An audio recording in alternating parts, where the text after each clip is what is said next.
Champions ট্রফিতে ঢোকার আগে অন্য একটা প্রসঙ্গে আমরা কথা বলতে চাই। আজকে সারাদিনে যে খবরটা ক্রীড়াঙ্গনে আলোচিত হচ্ছে সেটা হচ্ছে যে ঢাকা প্রিমিয়ার লিগ ক্রিকেটে সাকিব আল হাসান লিজেন্ডস অফ রূপগঞ্জের হয়ে খেলবেন কি খেলবেন না। দলের যিনি পরিচালক অর্থাৎ ক্রীড়া সংগঠক লুৎফর রহমান বাদল তিনি বলেছেন যে সাকিব খেলবেন না কেন, খেলবেন। তো এখন প্রশ্ন তো তাহলে আসতেই পারে যে সাকিব ঢাকা প্রিমিয়ার লিগ যদি কদিন বাদে খেলতে পারে তাহলে চ্যাম্পিয়ন্স ট্রফির টিমে বিবেচনায় কেন সে আসলে ছিল না। আসলে আমরা যদি আলোচনা করি সাকিব তো আসলে আমরা দল কেন্দ্রিক যদি চিন্তা করি বাংলাদেশের ব্যাটিং লাইন আপ যদি আমরা চিন্তা করি সাকিব তো অটোমেটিক চয়েস স্টিল নাও। এটা নিয়ে তো আর কোনো আমাদের কারোরই কোনো দ্বিধা থাকার কথা নয়। তারপরেও একটা অংশ থেকে কথা এসেছে যে সাকিবের বোলিংটার ব্যাপারে, সাকিব বোলিং করতে পারছে না যে কারণে টিমে নাই, এই ধরনের কথাও কিন্তু আমরা শুনেছি। কিন্তু সব কিছু ছাপিয়ে আমাদেরকে বর্তমান বাস্তবতা আসলে উপলব্ধি করতে হবে যে as a former member of parliament সাকিবের ইনক্লুশনটা টিমে এই কারণেই হচ্ছে না আমরা সবাই জানি। সাকিবের এগেনস্টে আমরা যতটুকু জানি সাকিবের এগেনস্টে বর্তমান যে পরিস্থিতি সেই পরিস্থিতির প্রেক্ষাপটে একটা কেস ফাইল হয়েছে।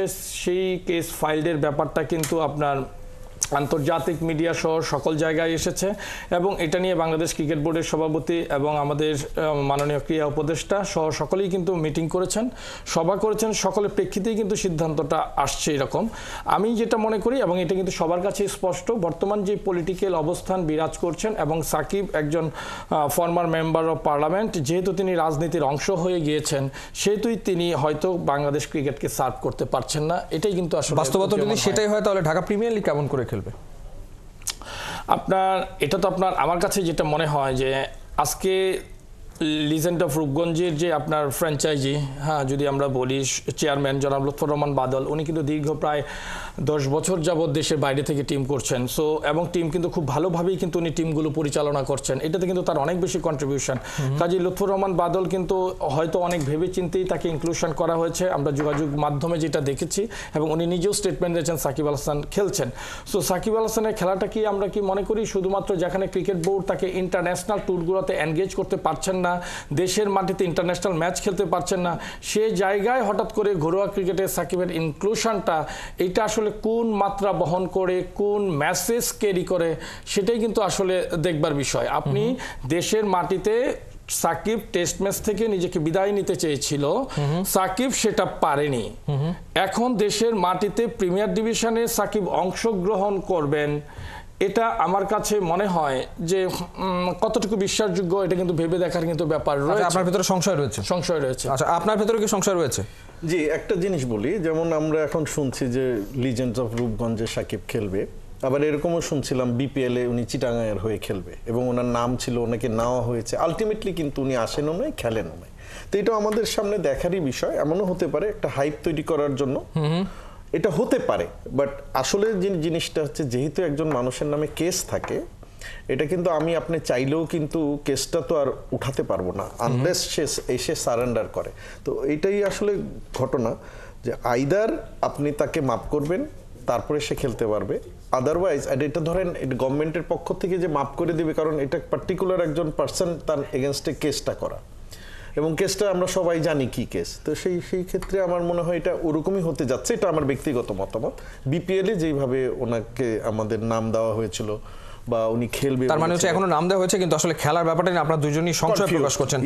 ব্রতপাল, এবার যে বিষয়ে জানতে চাই যে আপনাদের কাছে এখন পর্যন্ত কোনো অভিযোগ কি এসছে যে বিপিএল এ প্লেয়াররা পেমেন্ট পায়নি, এরকম কোনো অভিযোগ পেয়েছেন? মানে এত কথা হয়েছে বিপিএল চলাকালীন সময়ে, আসর শেষ হয়ে গেছে, সব প্লেয়াররা পেমেন্ট ঠিকঠাক মতো পেয়েছে কিনা এবং আপনাদের কাছে কোনো অভিযোগ এসছে কিনা? ভাই আপনার একটা কথা বলি, এই বিপিএল এর অভিযোগ এসেছে, তো খুব ইম্পর্টেন্ট কি জানেন যে গত বিপিএল এর যে প্লেয়ার্স পেমেন্ট রয়েছে, ওভারসিজ প্লেয়ার এবং আমাদের লোকাল 14 জনের পেমেন্ট হয়, 14 জনের না, 14 জনের মধ্যে এখন পর্যন্ত 3 জনের হয়নি, ফ্র্যাঞ্চাইজ ওভারসিজ প্লেয়ার 3 জনের হয়নি, 11 জনের হয়েছে। আমাদের কাছে মেইল পাঠিয়েছিল, আমরা ক্রিকেট বোর্ডের সঙ্গে কথা বলেছি। ফারুক ভাই দায়িত্ব নেওয়ার পর তিনি কিন্তু খুব প্রোঅ্যাক্টিভ হয়ে এই কাজটি কিন্তু ফ্র্যাঞ্চাইজির সঙ্গে যোগাযোগ করেছেন। গত বছরের প্লেয়ার্স পেমেন্ট আপনার ঢাকা এবং চিটাগাং নিউ ফ্র্যাঞ্চাইজি তাদের পূর্বের মালিকানা নেই, সেহেতু according to the contract paper board president কিন্তু সম্মত হয়েছেন এই প্লেয়ারদের টাকা ক্রিকেট বোর্ডের থেকে তারা according to the contract paper cricket বোর্ডের থেকে পরিশোধ করা হবে। সে অনুযায়ী যারা ড্রাফটের প্লেয়ার ছিল তাদের টাকা পরিশোধ করা হয়েছে এই দুই টিমের, আর ড্রাফটের বাইরে যারা রিটেইন প্লেয়ার ছিল, আপনি জেনে ভালো লাগবে যে গত বছরের পেমেন্ট হয়তো আগামী 3-4 দিনের মধ্যে রিটেইনের প্লেয়াররা পেয়ে যাবেন। আচ্ছা, এখন আসেন আপনি এই বছরের এই যে বিপিএল এর জন্মলগ্ন থেকে আমি প্লেয়ার্স অ্যাসোসিয়েশনের জেনারেল সেক্রেটারি হিসেবে কাজ করছি। আগামী 1 তারিখে ওয়ার্ল্ড ক্রিকেটার্স অ্যাসোসিয়েশনের মিটিং হবে, সেখানে প্রতি বছর একটা করে এজেন্ডা থাকেই বিপিএল এজেন্ডা।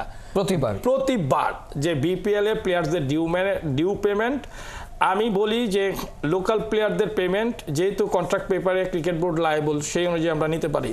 ওভারসিজ প্লেয়ারদের পেমেন্ট কিন্তু গত 10 বছর বিপিএল এর জন্মলগ্ন থেকে পাওনা। আপনি জানেন যে সিলেট সিক্সার্স সম্ভবত নাম ছিল ওই বছর, ওয়াকার ইউনুস কোচ ছিল, ওয়াকার ইউনুসের টাকাও কিন্তু পাওনা ছিল। এবছর সম্ভবত রাজশাহীর কোচ ইজাজ আহমেদ, উনি আমার সঙ্গে পার্সোনালি কথা বলেছেন। হ্যাঁ, তো আমি বললাম যে আমি তো প্লেয়ারদের রাইটস নিয়ে কাজ করি, তুমি তো ফরমার তুমি তো কোচ। বলছে আমিও তো ফরমার ক্রিকেটার, সো আমার কাছে অ্যাপিলটা থাকলো, তুমি তো শুধু ক্রিকেটার্স অ্যাসোসিয়েশন সেক্রেটারি না, তুমি world players association board member, board director, কাজেই তুমি ওই জায়গায় অ্যাপিলটা করবা। তো আমরা আশ্বস্ত করছি যে দেখো গতবার 14 জনের প্লেয়ারদের মধ্যে 11 জনের প্লেয়ার বিসিবি ক্লিয়ার করে দিয়েছেন। আমি আশা করি যে ফারুক ভাই এইসব ব্যাপারে খুবই স্ট্রিক্ট, বর্তমান সভাপতি, উনি এইগুলো ক্লিয়ার করবেন। সো আমাদের এই বছরের বিপিএলটাও যে নতুন কিছু হবে, আপনি দেখেন বর্তমান বোর্ড প্রেসিডেন্ট দায়িত্ব নেওয়ার পরে সেপ্টেম্বরে সম্ভবত দায়িত্ব নিয়েছেন বা আগস্টের লাস্টের দিকে, রাইট? সো আমাদের ডিসেম্বরে বিপিএল শুরু হয়েছে, 3 মাস সময় পেয়েছে। এর মধ্যে পূর্ববর্তী বছরের ডিউ পেমেন্ট সহ নতুন, তার জন্য এটা আসলে অনেক বেশি চ্যালেঞ্জ ছিল। সো সেই চ্যালেঞ্জের জায়গায় বিপিএলটা কিন্তু এবার টেকনিক্যাল আম্পায়ার বলি, প্লেয়ারদের পারফরমেন্স বলি, সবকিছু মিলিয়ে কিন্তু একটা ভালো হাইপ ছিল। শুধুমাত্র ওই রাজশাহী ফ্র্যাঞ্চাইজি আমাদের বিপিএলটাকে একেবারে অনেক পেছনে ঠেলে দিয়েছে। একেবারে। সো এই জায়গা প্লেয়ার্স পেমেন্ট আমি মনে করি যদি ফ্র্যাঞ্চাইজি ফেল করে, অ্যাকর্ডিং টু কন্ট্রাক্ট পেপার বিসিবিকে এই দায় বহন করতে হবে। এবং আমরা গত বছর যেরকম 1 বছর অপেক্ষা করে টাকা পাচ্ছি, গত বছরের টাকা এই বছর কিন্তু তা হবে না। আমরা অ্যাকর্ডিং টু দ্য কন্ট্রাক্ট পেপারেই যাব। আমরা আশা করি according to the contract paper, হ্যাঁ, যদি ফ্র্যাঞ্চাইজি মিস করে কোনো ফ্র্যাঞ্চাইজি, ক্রিকেট বোর্ডকেই কিন্তু সেই দায়টা নিতে হবে, সে দায় আসলে নিতে হবে, রাইট? বিপিএল প্রসঙ্গে আমরা শুনছিলাম যে তার মানে আসলে বিপিএল এর পুরো পেমেন্টটা হয়নি এখন পর্যন্ত, হয় টুর্নামেন্ট শেষ হয়ে গেছে, কিন্তু ঢাকা প্রিমিয়ার লিগ করা নাড়ছে, ঢাকা প্রিমিয়ার লিগ শুরু হবে এবং আমরা জানতে পারছি ঢাকা প্রিমিয়ার লিগের এবারের বাস্তবতা এরকম যে কোনো টিম হয়তো বা বিপিএল এর ফ্র্যাঞ্চাইজির চেয়ে বেশি খরচ করতে যাচ্ছে, মানে বেশি টাকা দিয়ে এবার তারা তাদের ক্লাব পরিচালনা করবে ঢাকা প্রিমিয়ার লিগ ক্রিকেটে। এই যে কন্ট্রাক্টের ব্যাপারগুলো, প্লেয়াররা কি আসলে এগুলোর ব্যাপারে খুব সচেতন? আপনার কাছে কি মনে হয়, যেহেতু আপনি টিমের সাথে ডিরেক্টলি কাজ করেন, মানে এই ধরনের ঘটনা ঘটলে প্লেয়াররা তো তাদের কিছু করা থাকে না, তারা যেটা করে সেটা হচ্ছে যে তারা মিডিয়াকে জানায় যে আমাদের পেমেন্টগুলো একটু দেখেন হয় কি না। আসলে বলি, এই যে দেখেন আজকে থেকে না, এই যে দুঃখ লাগে যে গত বছরের, ও বলতেছে যে শুনলে ভালো লাগবে গত বছরের পেমেন্ট ক্লিয়ার হবে, জি, এটা কোনো কথা?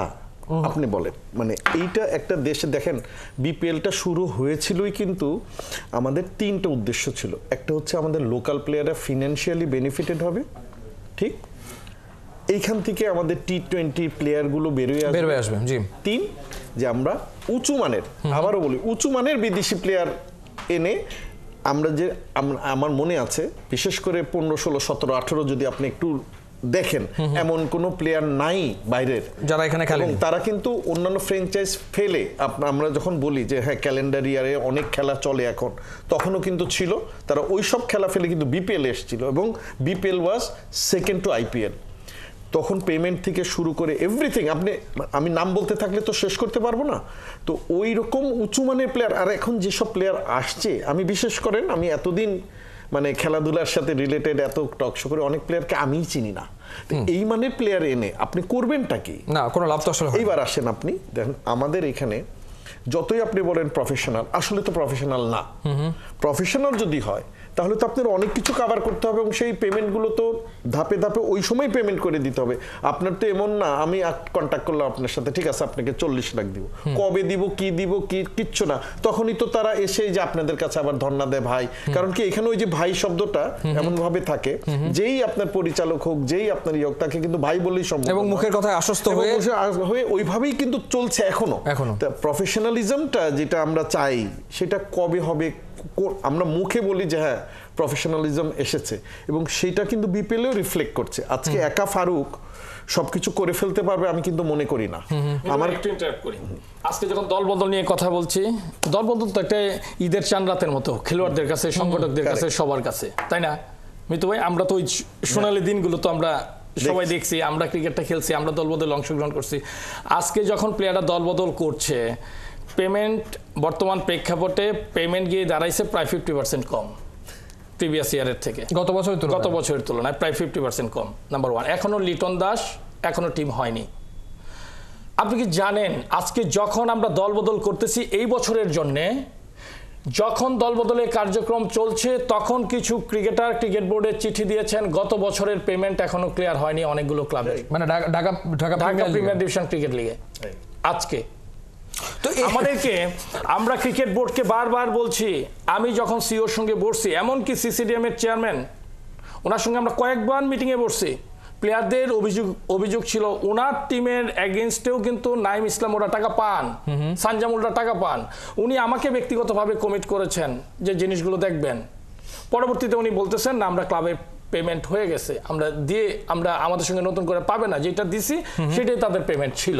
তার বক্তব্যটা ছিল এরকম। সো এই যদি পরিবেশ চলে, আপনি একটি দলবদল করছেন আজকে, হ্যাঁ, সো এই যে ফারুক আহমেদের বোর্ড যে রেখে যাওয়া সব সুখদ স্মৃতি, সব সুখদ স্মৃতিতে উনি এত প্লাবিত হচ্ছেন এবং সত্যি কথা, হ্যাঁ, এবং সবকিছু কিন্তু তার উপরে কিন্তু দায়টা পড়তেছে। স্বাভাবিক, তিনি এখন 3, 4, 5, 6 মাসে কি চেঞ্জ করবেন? আমি ফারুক আহমেদের গুণগান গাচ্ছি না, হ্যাঁ, বিপিএল এ তার চয়েসটা, ওই টিমের একটা বিপিএল এর টিম কেন সভাপতিকে চুজ করতে হয়, কত অপেশাদার একটি কাঠামো, কেন আপনার প্রফেশনাল একটা সেটআপ এখন পর্যন্ত বিপিএল এ নাই? আপনি কি জানেন আইপিএল এ কতজন কর্মী সারা বছর কাজ করে? হ্যাঁ, ওদের তো সারা বছর চলমানই থাকে, 4 থেকে 4,500 কর্মী কাজ করে। আপনি বলেন বিপিএল এ কতজন কাজ করতেছে আমাদের? সাইফুল আর 2-1 জন বিলাস, উনারা ছাড়া আমি তো কারো বিপিএল নিয়ে কাজ করতে দেখি না। 2-3 জন মানুষ কি বিপিএল চালাতে পারবে বলেন আপনি? রাইট। সো এটা নিয়ে যে আসলে বছরব্যাপী কোনো পরিকল্পনা থাকে না, এবং এটা নিয়ে যে আসলে ভিশনের দুর্বলতা বাংলাদেশ ক্রিকেট বোর্ডের বছরের পর বছর ধরেই ছিল, সেই বাস্তবতাটাই আসলে আমরা দেখি। আমরা চ্যাম্পিয়ন্স ট্রফি প্রসঙ্গে ডেফিনেটলি কথা বলতে চাই, বাংলাদেশের পারফরমেন্স নিয়েও আমরা কথা বলতে চাই। তার আগে একটা বিরতি আমাদের নিতে হচ্ছে। আপনারা দেখছেন ৭১-এর মুখোমুখি। আমরা ফিরে আসছি একটু পর, আশা করি সাথেই থাকবেন।